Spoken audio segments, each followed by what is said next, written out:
My name is Lena Whitaker. I'm 32 years old, and I didn't understand how quietly a life can start to unravel until the person I trusted most framed a lie like it was a boundary. It didn't start with screaming, or accusations, or a discovery that shattered everything in one dramatic moment. It started with a sentence that wasn't meant to alarm me. I'm sharing an apartment with someone from work. Don't make it weird. I stared at my phone longer than I want to admit, rereading it like maybe I'd missed something obvious. A joke, a tone marker, anything that would make it sound like it belonged to us. It didn't. I typed back, I won't. And that was the moment I realized how easy it is to cooperate with your own discomfort when you don't want to lose someone. We'd been together for 2 years. 2 solid, unremarkable, dependable years. The kind people envy because there's no chaos to gossip about. We met on a dating app, one of those profiles that doesn't look special until the conversation starts flowing. We bonded over hiking trails we'd both nearly passed out on, and a shared love of terrible horror movies we mocked more than enjoyed. He worked in operations for a mid-sized company. I worked in risk analysis. We joked that we balanced each other, him impulsive, me cautious. For the first year and a half, we were good. Not perfect, but real. We didn't live together, not because we didn't care enough, but because we both valued space, independence, autonomy. We stayed at each other's places 3 or 4 nights a week. It felt chosen, not obligated. Healthy, even. About 6 months ago, the tone shifted. He started complaining about rent. A lot. His landlord had raised it twice in under 2 years. He was paying nearly $2,000 a month for a 1-bedroom that barely fit his furniture. I offered solutions. We could look for a place together. Split costs. Get something bigger. Every time he deflected. I'm not ready to live with a girlfriend yet, he said. It's not about you. I just need to be sure. So I respected that. Or at least I told myself I did. But the complaints kept coming. About money. About saving. About how stressed he felt.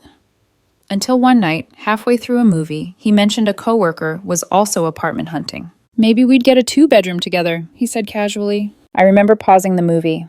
Would that bother you? He asked. I meant it when I said no. Is it a guy or a girl? I asked, still casual. He hesitated. Just a fraction of a second. A woman, he said. But it's totally not like that. She's in a serious relationship, practically engaged. That hesitation stayed with me, but I swallowed it. I didn't want to be insecure, didn't want to be controlling, didn't want to interrogate something that, on the surface, sounded reasonable. Over the next few weeks, he talked about apartment tours, bad locations, overpriced units. Then, 6 weeks ago, he texted me. Found a place, signing the lease next week. Cuts my rent almost in half. I congratulated him. Asked to see it sometime. He said sure. Then he moved. And slowly, quietly, I disappeared from his life. Texts took hours. Plans got canceled. Excuses stacked neatly on top of each other. By the 3rd week, I'd seen him once. And then came the message. Don't make it weird. That sentence didn't belong to me. And deep down, I think I knew it. I didn't sleep that night. I lay on my back staring at the ceiling, phone face down on the nightstand like it might buzz with an explanation if I stared hard enough at the dark. The sentence kept replaying in my head, not the words themselves, but the tone. Defensive. Preemptive. Like he was closing a door before I'd even reached for the handle. Don't make it weird. We'd already talked about the apartment. I'd already said I was fine with it. So why say it again? And why now? By morning, the unease had hardened into something sharper. I told myself I was overthinking. That stress made people awkward. That moving was exhausting. That I was projecting fear where there was none. Still, I did something I hadn't done in years. I scrolled back through our old messages. I searched for the address. Found it. Building name, street, vague details. What I didn't find was anything official. No lease photo, no paperwork, no look what I signed moment. That struck me as odd only because he'd always shared those things before. Promotions, offer letters, even car loan documents. He liked transparency, or at least he used to.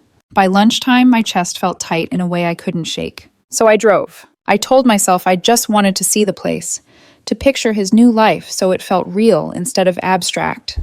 The building was nicer than I expected. Modern, glass-fronted, the kind of place with a lobby that smelled faintly of eucalyptus and money. This wasn't cut my rent in half affordable. I parked across the street and waited, hating myself for it. 20 minutes later, the doors slid open. He stepped out with her. She was mid-30s, confident, well-dressed. They laughed about something I couldn't hear, and then, almost without thinking, he rested his hand on her lower back as they walked. It wasn't overt. It wasn't dramatic. It was familiar. They got into the same car and drove away. I sat there until my hands stopped shaking. At home, I crossed a line I never thought I would. I called the property management office. I told myself I just wanted to confirm delivery information. I didn't lie well. I never have. But the woman on the phone was polite, efficient, too trusting. She confirmed the unit number. Then she asked, "Is this for both leaseholders or just one?" My heart started pounding so hard I could hear it in my ears. "Both," I said. She read out 2 names, his and hers. A joint lease, not roommates on separate agreements, not a cost-saving arrangement. A couple. I hung up and sat in silence, the kind that presses in on you until your thoughts echo too loudly. Then I did the thing that detonated everything. I found the lease template online, saw the emergency contact section, used a skip tracing site I'd once needed for work, found a number listed under a woman with the same last name as his. I forwarded the lease details, the address, the unit number. No explanation, no signature, just enough truth to force a conversation he'd been avoiding. I turned off my phone.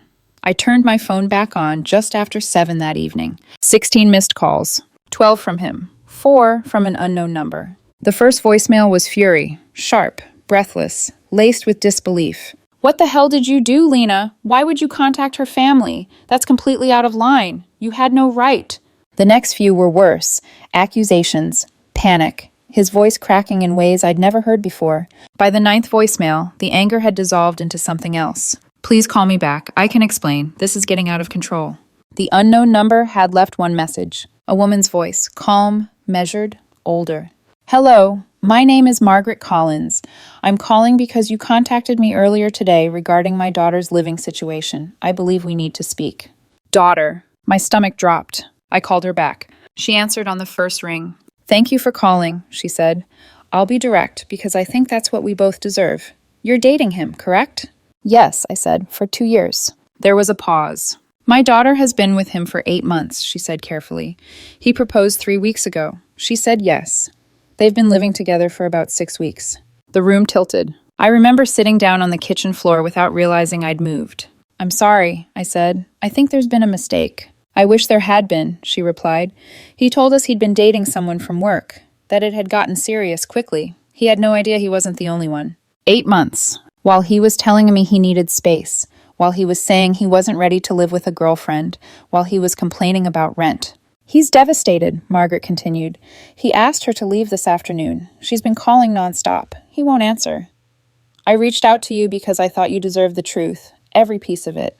We talked for 20 minutes. She told me how they met, lunches that turned into drinks, drinks that turned into weekends away, stories he'd told her about a past relationship that made him cautious, how she'd been brought to family dinners, how the proposal had been planned down to the ring size.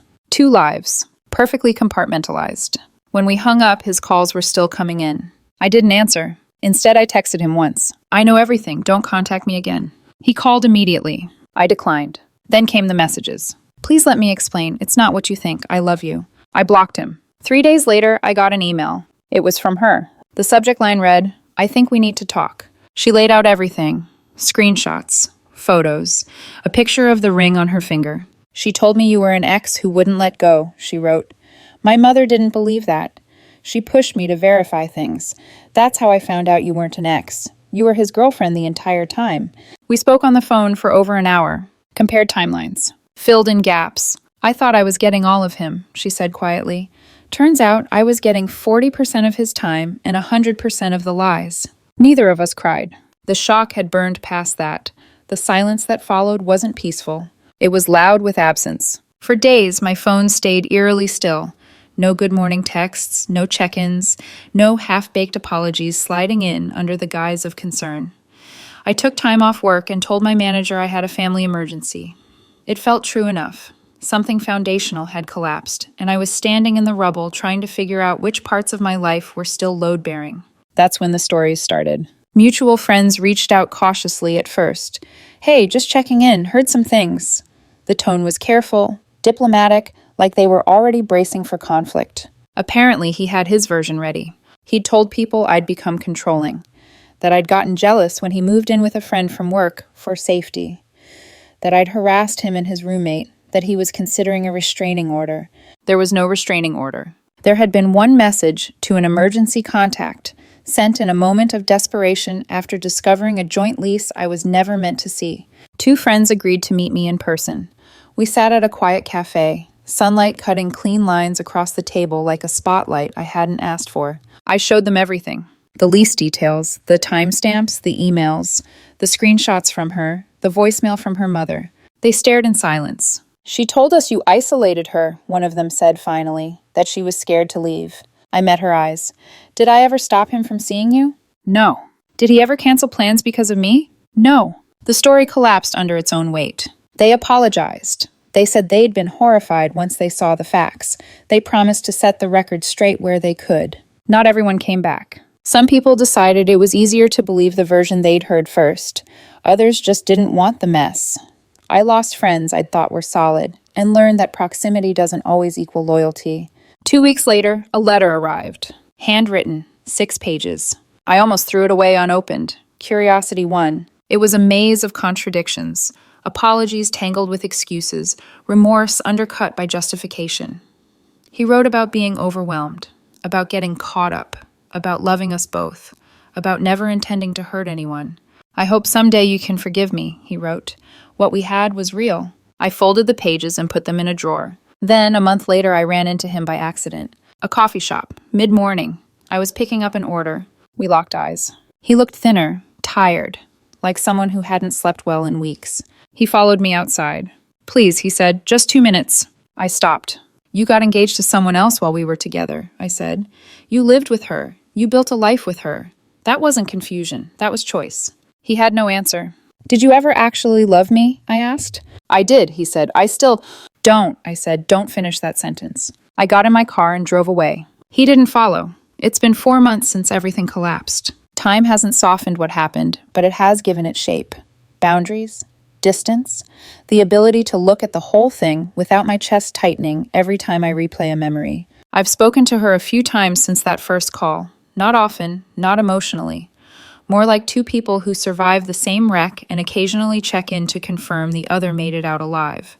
She transferred to a different city, took a job offer she hadn't originally planned on just to put physical space between herself and the life she thought she was building. We aren't friends, but there's an understanding there. He unraveled more slowly. About 6 weeks after everything came out, I heard he'd been fired. Workplace relationship policies, questionable expense reports, inflated hours. Things that had always been overlooked when he was likable and successful suddenly weren't anymore. Without the narrative he'd curated so carefully, the scrutiny stuck. Last I heard, he'd moved back in with his parents. Therapy, distance, consequences he could no longer talk his way out of. I hope he stays in therapy. Not for my closure, but because that level of compartmentalization doesn't happen without something broken underneath it. I started dating again, cautiously. On the first date I went on, I told the truth early. Not as a confession, not as a trauma dump. Just context. Why I might be slow to trust. Why I pay attention to patterns now. He appreciated the honesty. We've been seeing each other for about 6 weeks. No rush, no illusions. She has her own place, her own life. No overlapping stories to manage. Sometimes I still think about it. The signs I minimized, the moments I excused, the discomfort I talked myself out of because I didn't want to be difficult. But mostly, I've learned something simple and hard. When someone tells you not to make something weird, it's usually because it already is. There are no secret apartments now, no mysterious roommates, no parallel lives running on separate schedules. Just honesty. I kept the letter. Not because it gave me closure, but because it reminds me that closure doesn't always come with apologies. Sometimes it comes in 6 pages of excuses that make it clear walking away was the only real answer. I'm okay now. Better than okay.